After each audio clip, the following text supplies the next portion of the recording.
জয় জয় শ্রী চৈতন্য জয় নিত্যানন্দ, জয় দ্বৈত চন্দ্র শ্রীবাসাদি গৌর ভক্ত বৃন্দ।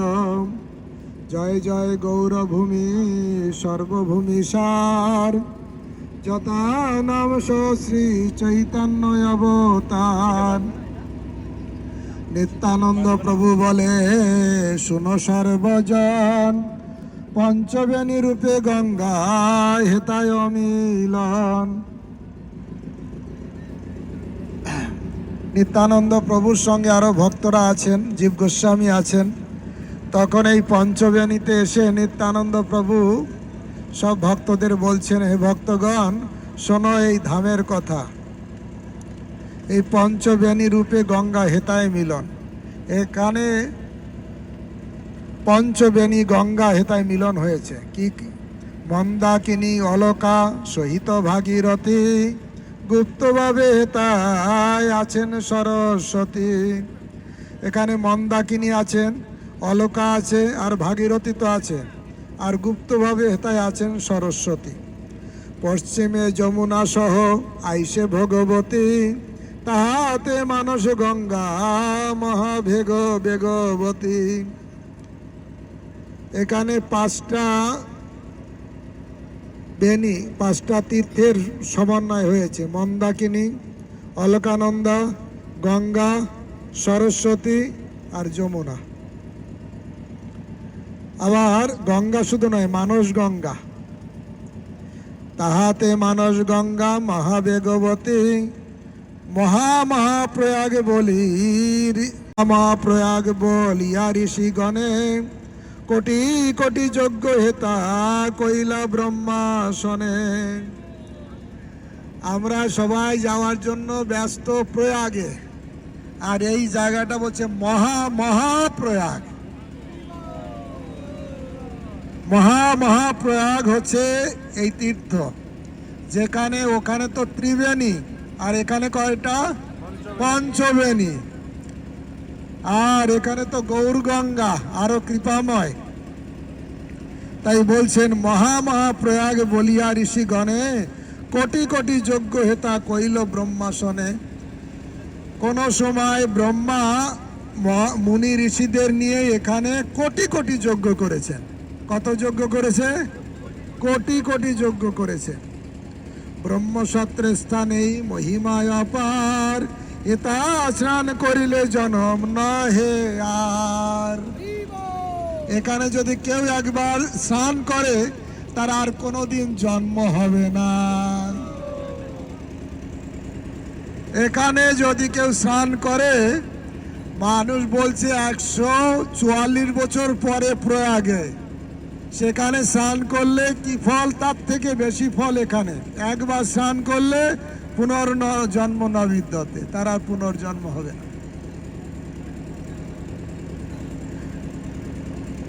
ইহার মহিমাকে বা বর্ণিবারে পারে, শুষ্ক ধারা সম কোন তীর্থ হইতে না রে।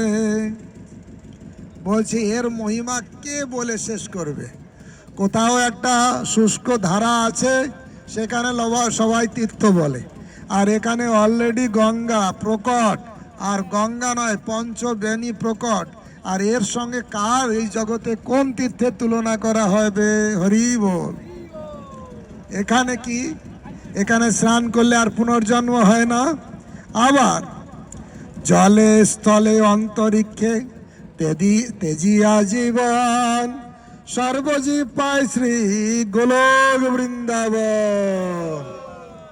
এইখানে কেউ যদি জলে, কেউ যদি ডাঙায়, কেউ যদি আকাশেও মৃত্যুবরণ করে, সে গোলক ধাম প্রাপ্ত হবে।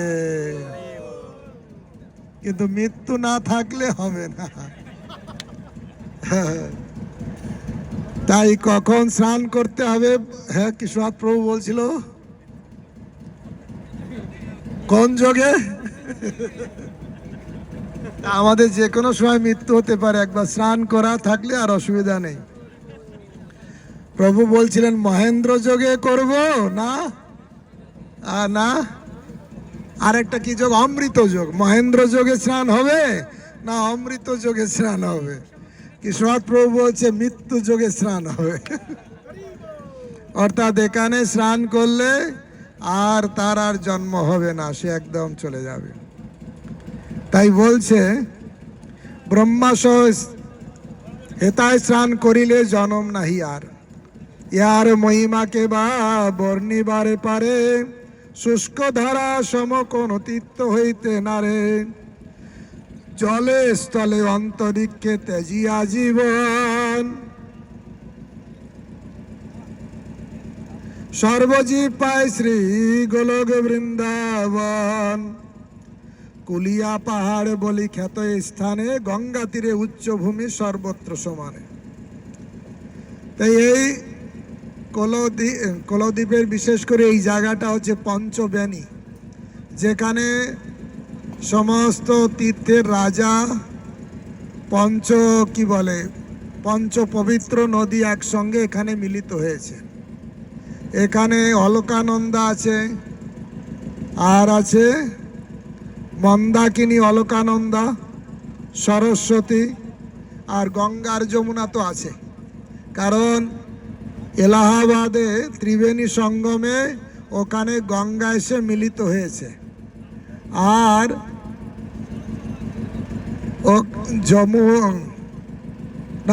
গঙ্গা এসে ওখানে মিলিত হয়েছে, তা যমুনাও ওখানে এসে মিলিত হয়েছে। গঙ্গা এসেছে, যমুনা ওইখানে এসে মিলিত হয়েছে, গঙ্গা যমুনার সঙ্গম হচ্ছে ওখানে, আর নিচে আছে মনে হয় সরস্বতী তিন, আর এখানে অলকানন্দা আর হচ্ছে মন্দাকিনী, আরও দুই পবিত্র নদী একসঙ্গে মিলন হয়েছে পঞ্চবেণী। এখানে আসলে তীর্থের এই স্নানের যে কোনো সময় স্নান করলেই ফল লাভ হবে।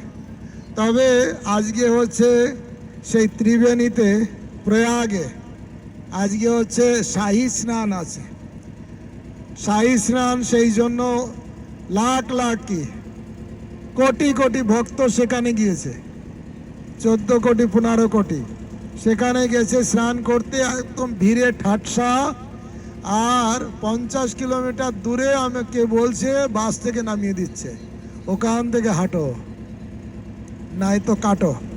হ্যাঁ, তাই এখানে ওই শাহী স্নান উপলক্ষে ভক্তরা এ মায়াপুরে এই পঞ্চবেণীতে গঙ্গা স্নানের আয়োজন করেছেন। অনেক গৃহস্থ ভক্তরা তারাও এসেছেন, ব্রহ্মচারী নামহটের ভক্তরা আমরা এই একটা নৌকায় করে আমরা এসেছি। সকালেই ব্রেকফাস্ট নৌকাতে, লাঞ্চও রান্না হচ্ছে।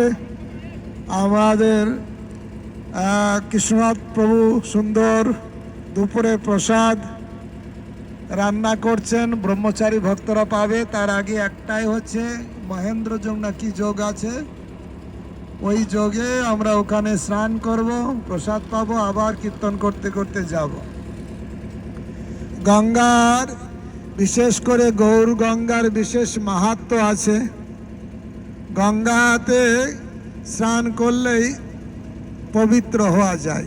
এই গঙ্গা মাকে আনার জন্য ভগীরথ, শুধু ভগীরথ নয়, তার পূর্বপুরুষও কত তপস্যা করেছে। তপস্যা করে করে গঙ্গা মাকে আনয়ন করেছেন।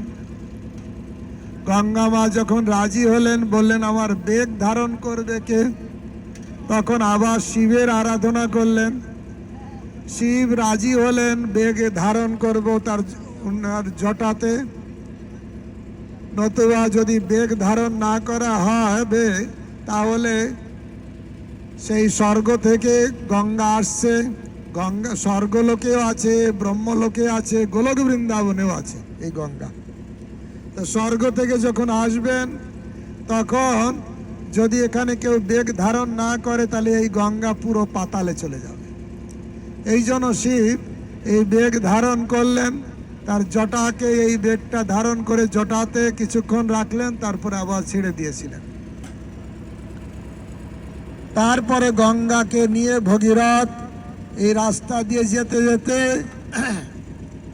যখন আজ থেকে লাখ লাখ বছর আগে, সত্যযুগের ঘটনা, ভগীরথ যখন গঙ্গাকে নিয়ে আসছিলেন গঙ্গাসাগরে, তখন হঠাৎ গঙ্গা মা এই নবদ্বীপে মায়াপুরে থেমে গেলেন। আর ভগীরথ আগে আগে শঙ্খ বাজাতে বাজাতে যাচ্ছিলেন, পিছনে গঙ্গা মা আসছিলেন। কিন্তু যখন দেখলেন পিছনে আসছে না, তাকিয়ে দেখলেন মা দাঁড়িয়ে গেছেন।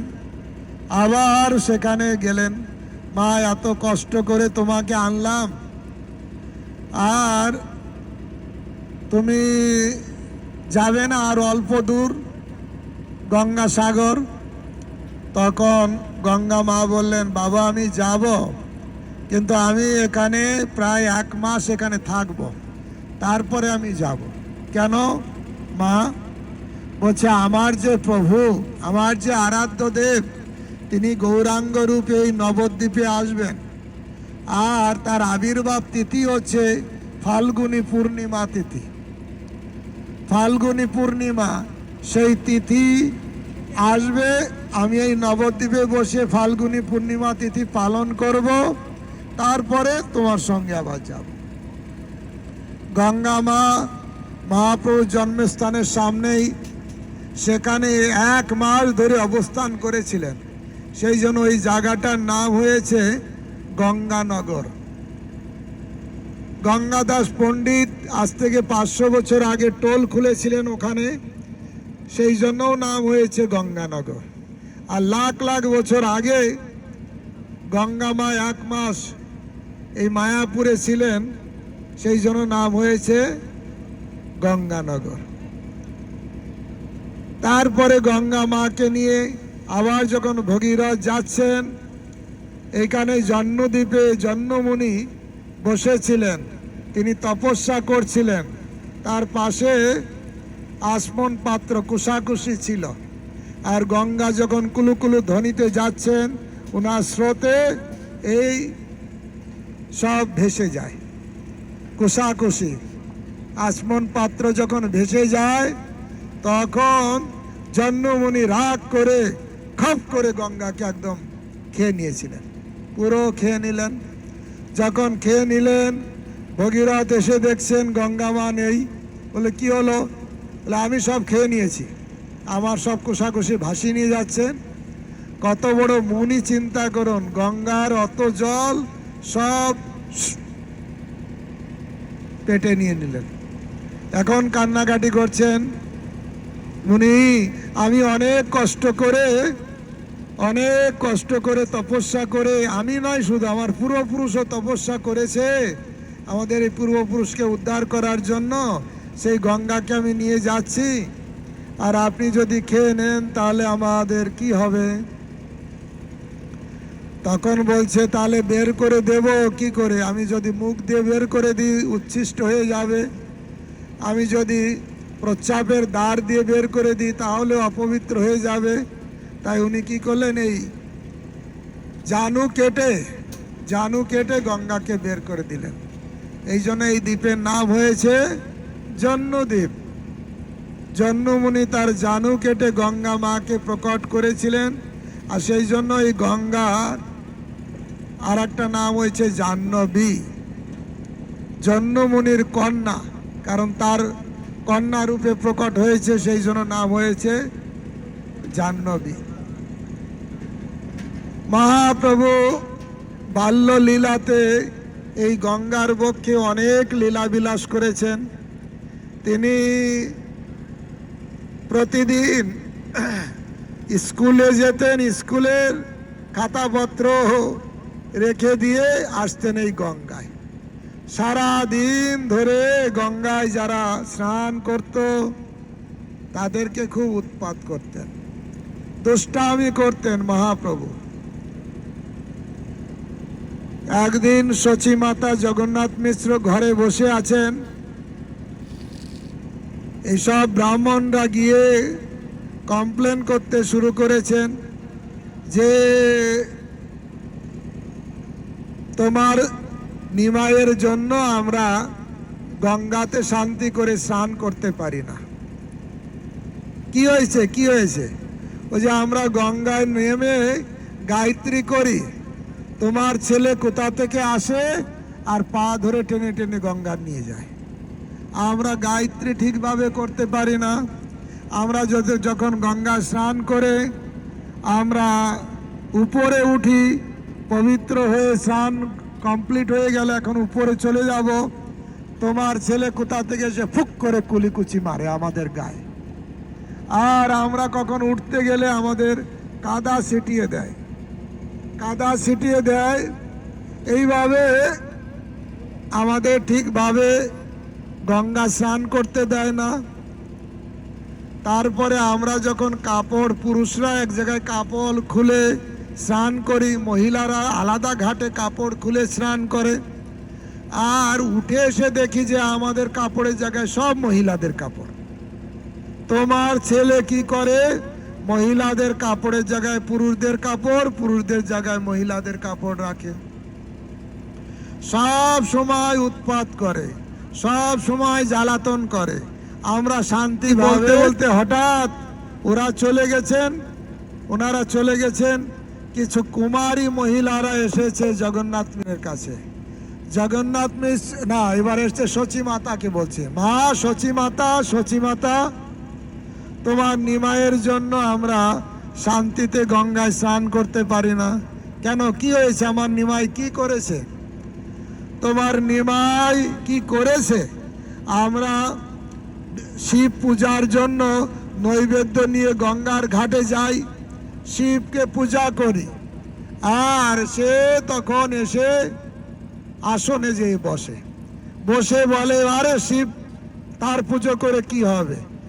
শিবের বাবা হচ্ছে আমি, আমার পুজো কর। আর আমার পুজো করলে তোদের ভালো ভালো স্বামী হবে, তোদের আশীর্বাদ করব। আর যদি আমার পুজো না করবি, তোদের আমি অভিশাপ দেব, তোদের বুড়ো বুড়ো স্বামী হবে, 10 সতীনের ঘর হবে। তারপরে কাপড় তো এদিক ওদিক করে দেয়। আর কখনো বলে আমাদের বিয়ে করতে চাই। আমরা শুনেছি নন্দের নন্দন বৃন্দাবনে সে এই রকম গোপীদের সঙ্গে করেছিল। তোমার ছেলে কি নন্দের নন্দন হয়ে গেছে? আমাদের মাথায় আকড়া কি বলে, ওকড়া ফুলের বীজ দেয়। বীজ দিলে সব চুলগুলো আটকে যায়, আর সে খুব আনন্দ করে। এইভাবে আমাদের নৈবেদ্য কেড়ে খায়, কাপড় চোপড় উল্টো ঘুল্লো করে দেয়, আর আমাদের সব সময় জ্বালাতন করে। তোমার নিমাই এইরকম দুষ্টামি করে, এটা ঠিক নয়। নিমাইকে একটু শান্ত করো। এই শুনে জগন্নাথ মিশ্র তো আরো রেগে গেলেন। এত রেগে গেছেন, এত বড় একটা লাঠি নিয়ে কোথায় নিমাই চিৎকার করতে করতে মারার জন্য জগন্নাথ মিশ্র গঙ্গা ঘাটে এসেছে। জগন্নাথ মিশ্রকে গঙ্গার ঘাটে আসতে দেখে সমস্ত খেলার সাথীরা, যারা সঙ্গী সাথী, তারা বলছে, নিমাই পালা, তোর বাবা আসছে, ঠিক তোকে মারবে। তখন নিমাই বললেন, আরে বন্ধুগণ শোনো, আমি চলে যাচ্ছি, আর তোমরা বলবে আমার বাবা আসলে বলবে নিমাই তো গঙ্গার ঘাটেই আসেনি। আর তাই নিমাই মিশ্র লাঠি নিয়ে দৌড়াতে এসেছে। এসে বলছে, কোথায় নিমাই? সব বালকরা বলছে, কোথায় নিমাই? আমরা তো নিমাইয়ের জন্য অপেক্ষা করছি, নিমাই আসবে তো। নিমাই না আসলে আমাদের আনন্দই হয় না, নিমাইকে পাঠিয়ে দাও। দেখছে নিমাই নেই। জগন্নাথ মিশ্র যখন চলে যাবে, ব্রাহ্মণরা বলছে, জগন্নাথ মিশ্র, নিমাই ঠিক আপনাকে ঠকিয়েছে, আপনাকে দেখে নিমাই পালিয়ে গেছে। তবে হ্যাঁ জগন্নাথ মিশ্র, আমরা চাই না এই নিমাইয়ের প্রতি আপনি রূঢ় ব্যবহার করুন, কারণ নিমাই সম্পর্কে আমরা কমপ্লেন করেছি, কিন্তু তবুও নিমাই হচ্ছে আমাদের সমস্ত আনন্দের উৎস। নিমাইকে না পেলে আমরা আনন্দ পাই না। আমরা চাই না আপনি নিমাইয়ের প্রতি খারাপ ব্যবহার করুন, লাঠি দিয়ে মারুন, তাতে আমরা এটা চাই না। তা তখন বললেন, এই তোমরা একটু আগে কমপ্লেন করলে আর এখনই বলছো নিমাইকে আমরা খুব ভালোবাসি, তাহলে কেমন তোমাদের কথা? এভাবে জগন্নাথ মিশ্র ঘরে ফিরে এসেছেন, আর নিমাই একটু পরে এসেছে। এসে একদম খাতা কলম সঙ্গে বাড়িতে এসে বলছে, মা মা তাড়াতাড়ি আমাকে তেল দাও, আমি গঙ্গা স্নানে যাব। জগন্নাথ মিশ্র সচিমাতা দেখছে নিমাইয়ের কোনো গঙ্গা স্নানের কোনো লক্ষণই নেই, মনে হচ্ছে এই স্কুল থেকে এসছে। হাতে কালির দাগ, মুখে কালির দাগ, হ্যাঁ, সেই খাতা কলম বই স্লেট সব সঙ্গে আছে। অবাক হয়ে যাচ্ছে, তারা কি মিথ্যা কথা বলবো? বলো না না না, এই বৃদ্ধ ব্রাহ্মণরা মিথ্যা কথা বলবে না, বালিকারা না তারাও তো মিথ্যা কথা বলবে না। তাহলে আসলে নিমাই না সাধারণ বালক নয়। বলছে নিমাইকে, নিমাই তুমি ওদেরকে শান্তিতে স্নান করতে দাও না কেন? বলছে, কি বলছো বাবা, আমি তো এখন গঙ্গার ঘাটেই যাইনি, আমার বন্ধুরা সব আমার জন্য অপেক্ষা করছে, আমি যাব, তারপরে তো আনন্দ হবে।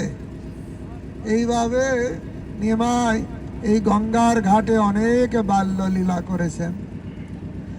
এই গৌরাঙ্গ মহাপ্রভু এই গঙ্গায় স্নান করতেন, গঙ্গাতে বাল্য বয়সে চপলতার বিলাস করলেন। যখন পাণ্ডিত্যের সময় তখন এই গঙ্গার ঘাটে টোল খুলেছিলেন, টোলে সমস্ত ছাত্রদের শিক্ষা দিতেন এই গঙ্গার পাড়ে বসে বসে। তারপরে যখন সন্ন্যাস গ্রহণ করে নীলাচলে চলে গেছেন, এই গঙ্গার পাড় দিয়ে দিয়ে নীলাচলে গিয়েছেন। সেখান থেকে বলছেন, আমি বৃন্দাবনে যাব, যাওয়ার সময় আমি দুই মাকে দেখে যাব, এক মা আমার সচী মাতা আর এক মা গঙ্গা মাতা। তাই আবার এই বাংলায় এসেছিলেন। এই বাংলায় এসে এই শান্তিপুর, বিদ্যানগর, কুলিয়া, রামকেলি, কানান নাথশালা হয়ে আবার যখন ফিরে যাচ্ছিলেন, তখন এই গঙ্গার পাড়ে পাড়ে আবার ফিরে গেলেন। কিন্তু তার আগে তিনি যখন সন্ন্যাস গ্রহণ করে যাচ্ছিলেন, সন্ন্যাস গ্রহণ করে যাচ্ছিলেন, শান্তিপুরে ছিলেন। শান্তিপুরে থেকে যখন রওনা দিলেন, প্রথমে আটিসারায় গেলেন, তারপরে অম্বুলিঙ্গ ঘাট, দক্ষিণ চব্বিশ পরগনা অম্বুলিঙ্গ ঘাটে মহাপ্রভু যখন গিয়েছেন, এই অম্বুলিঙ্গ ঘাট, ওখানে স্নান করে যখনই মহাপ্রভু উপরে উঠতেন,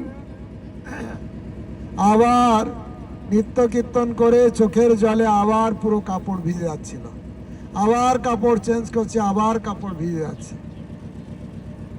ওই অম্বুলিঙ্গ ঘাট সম্পর্কে বলা হয়েছে, ওখানে শিব তার জটাতে গঙ্গা মাকে ধারণ করেছিলেন। তারপরে জটা থেকে গঙ্গা মা আবার প্রবাহিত হলেন। যখন চলে গেলেন, তখন এই শিব গঙ্গার বিরহে কাতর হয়ে কোথায় গঙ্গা কোথায় গঙ্গা এরকম খুঁজে বেড়াতে লাগলেন। কে খুঁজতে লাগলেন? শিবজি। শিব যখন খুঁজতে লাগলেন, খুঁজতে খুঁজতে ওই অম্বুলিঙ্গ ঘাটে, ওখানে গঙ্গা শতধারায় প্রবাহিত হচ্ছে, দক্ষিণ চব্বিশ পরগনা থেকে গঙ্গা শতধারায় প্রবাহিত হয়েছে।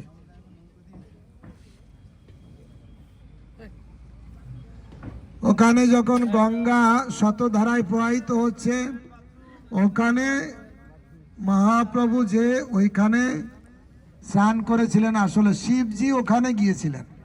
শিবজি যে ওই শতধারা যে গঙ্গা, ওখানে গঙ্গাকে দেখতে পান, দেখতে পেয়ে গঙ্গার বিরহে কাতর হয়ে ওখানে ঝাঁপ দিয়েছিলেন শিব ঠাকুর। সেই জন্য ওই জায়গাটার নাম হয়েছে অম্বুলিঙ্গ। এমনি শিবলিঙ্গ দেখেছো, কিন্তু এটা হচ্ছে অম্বু। অম্বু মানে জল, জল লিঙ্গ রূপে ওই গঙ্গাতে শিব এখনো অবস্থান করছেন। এই জন্য আমাদের ওই অম্বুলিঙ্গ ঘাটের খুব কাছেই মন্দির হয়েছে।